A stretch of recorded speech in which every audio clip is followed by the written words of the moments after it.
1년, 2년 정도를 해야 되는 규제를 한 번에 쏟아부어 버렸기 때문에 이제 카드가 없어요. 제가 진퇴양난이라고 했잖아요. 바로 이 토호제입니다. 안 풀면 표가 날아가고 풀어주면 풍선 효과가 생길 것 같으니까 완전 외통수에 제가 볼 때는 걸려버렸다. 그냥 호가를 20억 아파트인데 22억 던져놔. 사려면 사고 말려면 말어.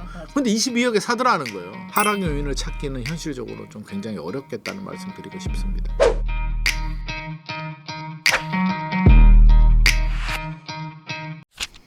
일타원서 함께하는 경제일타해법. 최근 부동산 시장 전세는 없고 대출은 꽉 막혔다고 하죠. 실제 시장 분위기는 어떤지, 내년 부동산 시장 흐름은 어떤지 이분과 함께 짚어보겠습니다. 김인만 소장님이십니다. 소장님 어서 오세요. 안녕하세요. 기린만 부동산 경제연구소 대표 기린만입니다. 네, 소장님 올해 정말 2025년 얼마 남지 않았습니다. 그러네요. 네, 네네. 소장님께서 올 한 해 한국 부동산 시장 좀 한마디로 정리해 주시자면 어떨까요? 와, 올해 부동산 시장을 한마디로 정리하자면 거의 각자 도생의 시대 아니었나 싶습니다. 저는 각자 도생. 그러니까 정부가 정책을 발표했고 여러 가지 노력을 했음에도 불구하고 세 번의 큰 상승이 있었거든요. 2, 3월에 토지거래가고요. 네. 6월에 9월, 10월에 이 정도 상승을 하다 보니까 시장의 분위기는 야 이거 정부도 못 믿겠다. 아무도 못 믿겠다. 그냥 알아서 그냥 생존을 해야 된다라는 심리가 팽배한 2025년이 아니었나 싶습니다. 요즘 보면 시장 분위기가 극과 극인 것 같아요. 극과 극이다. 네, 수도권 전반은 좀 거래량도 적고 막 그렇죠. 가문인데 네, 뭐 강남 3구 용산 연이어 뭐 신고가 계속 경신하고 있고 그렇습니다. 또 이런 뭐 지방은 또 여전히 수요가 없고 양극화 현상이 좀 더 심화되고 있는 것 같은데 이런 현상 좀 어떻게 보시는지 궁금해요. 제가 앞서서도 이제 세 번이 올랐다라고 하면 분명히 반박하시는 분들이 있습니다. 우리 동네는 안 올랐는데 도대체 너는 무슨 동네에 지금 얘기를 하는 거야 라고 하는데 전국의 통계를 보게 되면 그렇게 많이 오르지는 않았고요. 안정인데 올라가는 곳들만 올라가니까 이제 양극화라고 이제 우리가 이야기를 하는데 2025년에 집값 상승을 주도했던 지역들은 서울의 한강벨트와 경기도의 경부벨트 위주로 상승을 하다 보니 부동산에 관심 있는 분들 투자에 관심 있는 분들은 이제 그쪽 지역에도 관심이 있으니까 내가 살지 않더라도 유튜브도 보고 여러 가지 공부도 하면서 관심이 있는데 그렇지 않은 분들은 우리 동네는 안 올랐다라고 이제 이야기를 합니다. 그래서 양극화가 그 어느 때보다 심했던 게 2025년인데 2026년 시장도 저는 양극화는 진행 중인데 그럼에도 불구하고 뭐 안 올랐던 지역들은 계속 안 오르느냐? 또 그건 아닌 것 같습니다. 또 다른 변화들이 계속 발생을 하고 있기 때문에 2026년 시장도 눈여겨봐야 되고요. 우리가 삼중 양극화라는 이야기를 많이 하는데 일단은 지역별 양극화, 서울과 비서울, 수도권과 비수도권의 양극화 우리 말씀하신 것처럼 뭐 상당히 심하고 신축과 구축의 양극화도 상당히 심하고 아파트와 비아파트 의 양극화도 꽤 심합니다. 그래서 비아파트 빌라 시장은 상당히 어렵습니다. 빌라 시장도 괜찮을 때는 1년에 서울에서 한 2만 호 정도 공급이 됐었는데 들리는 말은 올해는 한 1,000호 정도밖에 공급이 안 됐다고 합니다. 그래서 양극화가 우리 사회 곳곳에 막 진행 중이기 때문에 또 우리 언론들은 관심이 있는데 기사를 써야 되니까 주로 한강벨트, 그렇죠. 분당, 과천 집값 올라간 뉴스만 나오니 뉴스만 보면 난리가 난 것 같은데 실제로는 지역별로 온도 차이는 극명하게 다르다라는 점을 우리가 알고 있어야 될 것 같습니다. 최근 이재명 대통령이 이제 집값 문제를 놓고 대책이 없다 이렇게 말씀하셨더라고요. 네. 그러니까 시장이 아무래도 복잡한 것 같은데 현 정부의 고강도 규제가 사실상 좀 효과가 없다라고 봐야 할까요? 대통령께서 대책이 없다라고 말씀하신 게 이제 여러 가지 의미가 이제 내포가 되는데 사실 대책이 없는 것도 사실은 저는 맞는 것 같고요. 대책이 있으면 있다고 했겠죠. 근데 뉘앙스가 좀 달라지지 않았나요? 6.27 대책 발표됐을 때 대통령이 뭐라고 했나요? 맛보기다. 우리 가진 거 많아. 이거 맛보기야. 이제 메인 디시 나오면 긴장해야 될 거야. 시장에서 긴장을 잔뜩 했죠. 와 이거 대출을 6억까지 막아버렸는데 그러니까 한마디로 연소득이 한 30억 되시는 분들도 대출이 6억밖에 안 나오니까 와 앞으로 이 정도면 다음에 나올 건 도대체 뭐가 나오는 거지? 상상이 안 되는 거죠. 그래서 7월, 8월 좀 위축이 되고 관망도 하고 물론 7, 8월에 또 여름 휴가 해외여행 가신 분들도 많기 때문에 원래 7, 8월이 계절적 비수기는 맞습니다만 9월부터 분위기가 달라집니다. 왜 달라졌냐면 97 공급 대책이라는 게 발표가 됩니다. 뚜껑을 열어보니까 뭐가 나왔나요? 잘 기억도 안 나실걸요? 별게 없었어요. 그러니까 대체로 국민들이 뭐였지? 135만 호 2030년까지 착공하겠다. 수도권 지역에. 이게 이제 헤드라인인데 어떤 느낌이 들어요? 135만 호. 그냥 웃잖아요. 다 이런 반응입니다. 그냥 웃지요. 윤석열 정부는 270만 호라고 했는데 135만 호가 작은 건가 많은 건가 이제 감이 판단도 안 안 됩니다. 오죠. 왜냐하면 숫자가 너무 커요. 친구가 100만 원 빌려달라 그러면 잘 안 빌려줍니다. 화냅니다. 한 50억 빌려달라 그러면 웃죠. 너 웃자고 하는 거지? 그러니까 이게 135만 호가 약간 그런 느낌? 공감이 안 되다 보니 시장에서는 어떤 반응을 보이냐면 첫 번째, 정부가 뾰족한 대책이 없구나. 기다렸던 공급 대책이 이 정도면 사실상 대책이 없는 거 아니야? 라는 심리적 반응이 첫 번째 나오게 되고 두 번째 반응은 뭐냐면 97 공급 대책에서 이제 뭐가 나왔냐면 토지거래 허가구역 지정 권한을 국토교통부가 가져갈 수 있다. 그리고 투기과열지구 지정이 되면 LTV 대출 한도를 원래 비규제 지역은 70%, 규제 지역은 50%인데 40%로 줄이겠다. 시장에서는 뭐라고 반응하죠? 조만간에 토지거래 구역을 확대될 수도 있겠구나. 국토부가 가지고 간다는 얘기는 투기과열지구 지정되네. 40으로 줄인다는 거니까. 자, 경고를 줬습니다. 미리 예고를 한 거죠. 일기예보처럼. 예고가 나오면 어떻게 해야 될까요? 너 5초 후에 노란불 켜지고 빨간불 켜질 거야. 그러면 천천히 갈까요? 빨리 갈까요? 빨리 지나가야지. 그러니까 사람들은 빨리 지나가는 걸 선택을 합니다. 정부의 취지는 멈춰라. 멈춰였는데. 멈춰라는 신호를 줬는데 시장은 왜곡 반응을 하죠. 뭐 왜곡이라기보다는 이제 생존 반응을 하는데 강남 3구, 용산구는 규제 지역에 묶여 있었잖아요. 네. 조정 대상, 투기 과열지구, 투기 지역, 토지 거래가 구역까지 묶여 있고 나머지 지역은 아니에요. 토지 거래가 구역으로 안 묶인 지역들은 전세 끼고 사고 팔 수도 있는데 대출도 나오는데 사람들 반응이 야 마포, 성동 앞으로는 실거주 안 하면 못 사게 되는 거잖아. 그러면 외지인들 지방에 계시거나 수도권 외곽에 있는 분들은 돈 있는 분들은 야 빨리 움직여야 돼. 그래서 빨리가 이제 9월부터 이제 난리가 납니다. 9월, 10월 불장이 되는데 본의 아니게 11호 대책이 또 나오게 되죠. 11호 대책은 어떻게 보면 97 대책의 이제 부작용으로 어쩔 수 없이 이제 콕 끌려가지고 이제 끄집어 나왔는데 강력하다고는 했습니다. 강력하다고는 했는데 11호 대책의 이제 특징이 이제 두 가지입니다. 하나는 규제 지역을 지정을 하는데 서울 전역과 경기도 12곳을 토지거래가 구역과 조정 대상 지역 투기 과열지구를 한 번에 빵! 이게 이제 강력하다는 게 보통 문재인 정부 때는 어떻게 했죠? 순차적으로 조정 대상 지역 지정하고 집값이 올라가면 투기 과열지구 그래도 올라가면 뭐 투기 지역 토지 거래가 구역 순차적으로 지정을 하고 지역도 여기 하고 올라가면 여기 하고 하는데 공부를 해보니까 야 이게 결국에는 풍선 효과가 생기더라. 어차피 올라간다면 한 번에 빵 묶으면 잡히지 않을까라는 어떻게 보면 시험적인 시도를 하는 게 이제 11호 대책인데 결과적으로 보면 어떻습니까? 거래량은 줄어들었는데 집값은 안 잡혔습니다. 그래서 어떻게 보면 최악의 이제 정책이 돼 버리는데 왜 최악이라고 하냐면 우리가 부동산 규제라고 한다면 이제 세 가지가 있죠.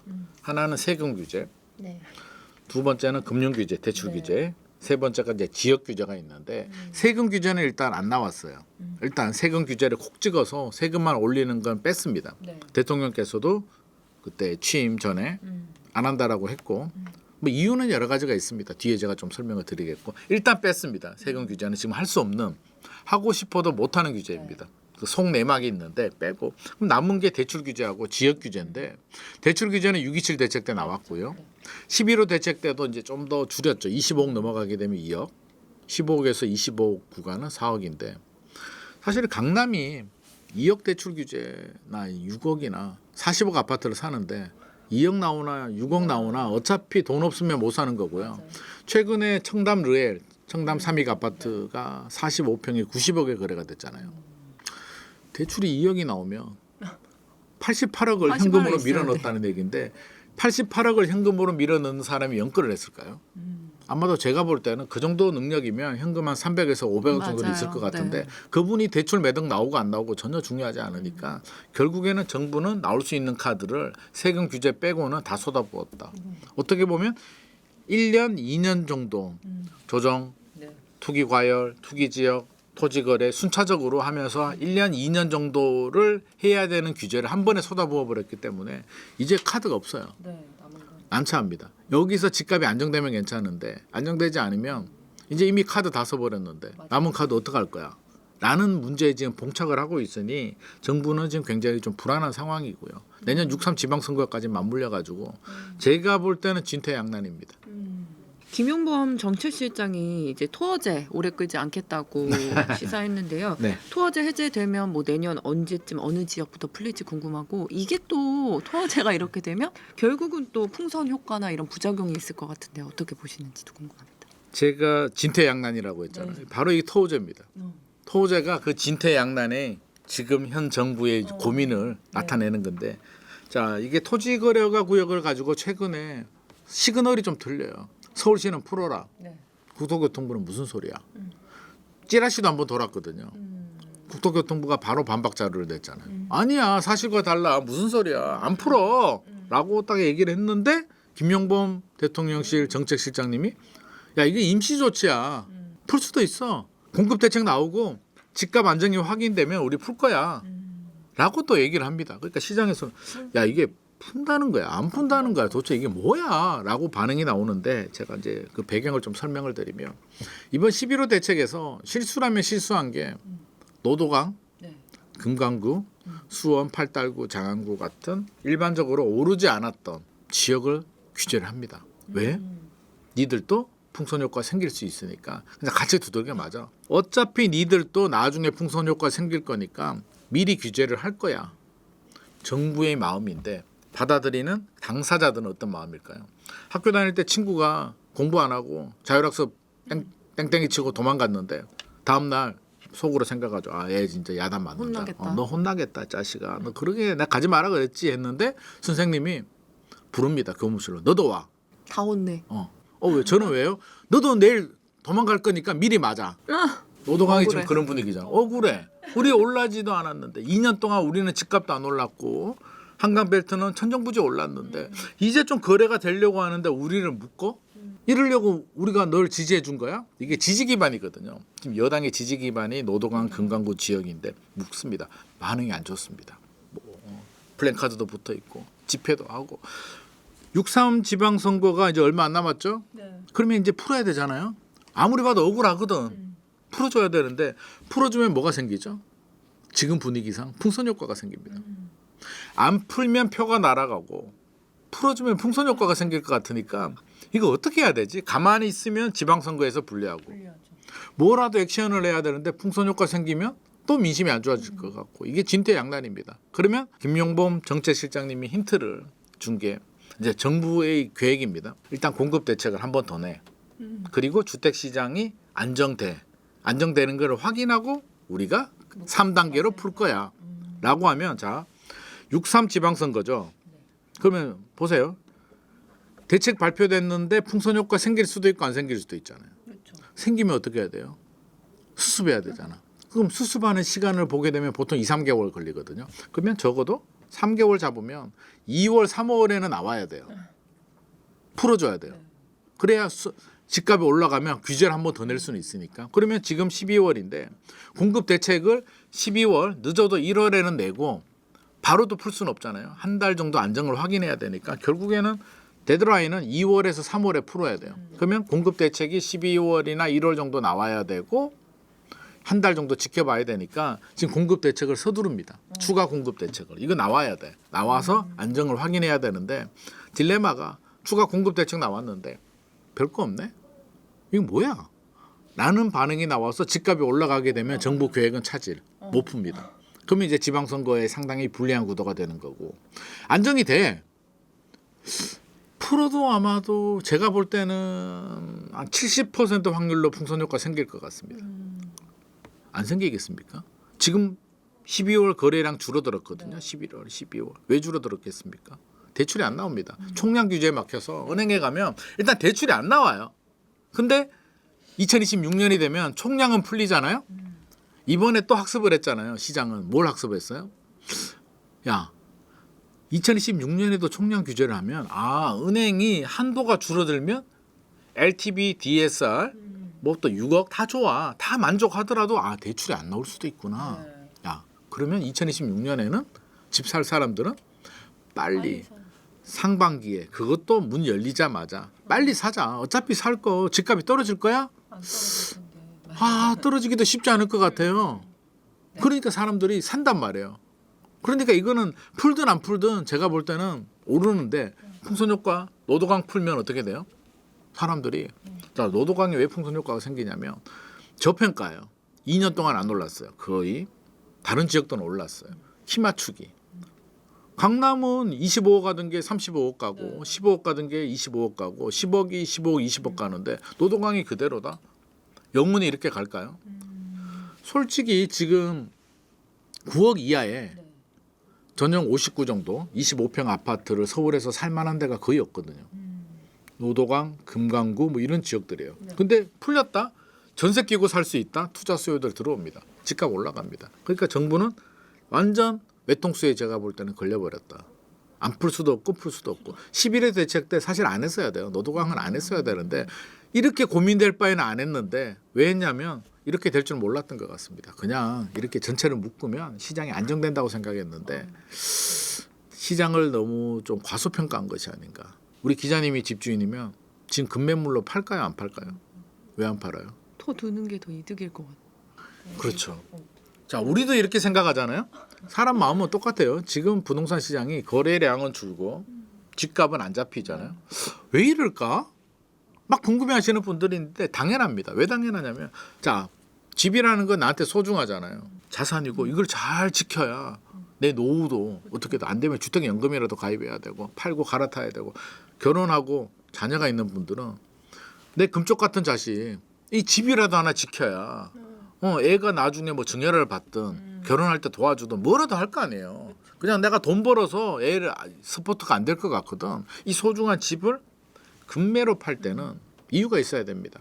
집값이 떨어지는 메커니즘은 이제 집주인이 시세보다 저렴한 하락 매물을 던져요. 이제 급매물이라고 하는데 급매물을 던지면 집을 사려는 매수자들이 안 사야 됩니다. 기자님이 급매로 던져요. 20억 아파트인데 18억에 팔겠대. 저는 안 사요. 왜 사? 나 안 사. 그럼 초조하죠? 17억, 16억 이렇게 내려옵니다. 이게 맞아 떨어져야 되는데 지금 분위기를 보게 되면 집주인들 반응은 요즘 다 또 똑똑하시잖아요.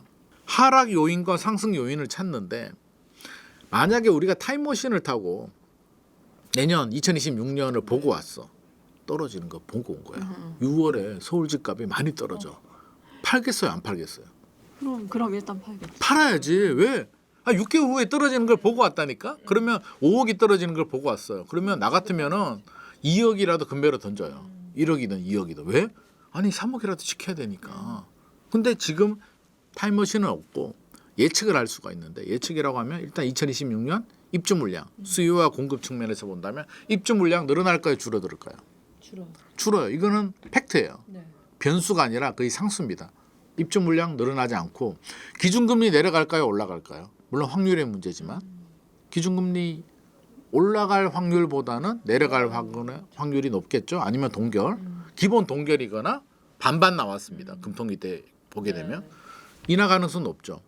그리고 2025년 시장을 보게 되면 특징이 집값도 올랐죠. 금값도 올랐죠. 주식도 올랐죠. 코인도 뭐 하반기에는 주춤했습니다만 어떤 게든 오르긴 했어요. 그러면 이게 왜 다 올라가지? 유동성이거든요. 유동성이 엄청나게 풀립니다. 지금 M2 우리 유동성이라고 하는데 풀리는 거 보면 미국보다 한국이 속도가 더 빨라요. 더 많이. 물론 총량은 미국이 많겠으나 우리도 많이 풀고 있습니다. 그럼 미국도 유동성의 힘, 대한민국도 유동성의 힘인데 유동성이 풀리는데 집값은 떨어지고 주식만 올라간다? 그런 일은 저는 개인적으로 주식 올라가면 땡큐입니다. 왜? 주가가 올라가면 결국에는 주식으로 돈 번 사람, 코인으로 돈 번 사람이 집을 사더라는 거예요. 또 집을 판 사람 중에도 주식 삽니다. 그러니까 서로 보완 작용을 하는 그런 요소이기 때문에 자 이런 내용을 들으면 어떤 마음이 들어요?